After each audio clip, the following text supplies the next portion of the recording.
আমরা যারা খামার করতে চাই, তো আমাদের মূলধনের বড় একটা অংশ আমরা খামারের পিছনে খরচ করে ফেলি।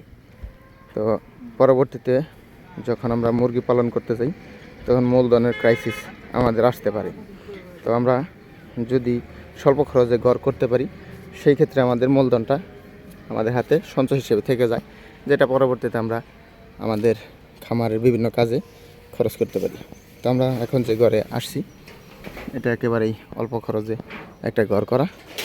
এই যে দেখেন কত সুন্দর। তো উনি কিন্তু ঘরে বেশি টাকা খরচ করে নাই। এখন বাচ্চা কিনা, মেডিসিন কিনা, ফিড কিনা, এগুলোর মধ্যে বাকি টাকাগুলো যদি খরচ করেন, তাহলে কিন্তু আপনার অনেকটাই সেফ। এই ঘরের লংজিভিটি মিনিমাম 5 বছর।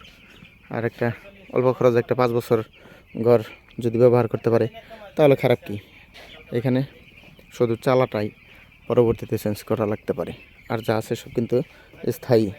তা চাইলে আপনারা এরকম করে নিতে পারেন। ওয়ালাইকুম আসসালাম।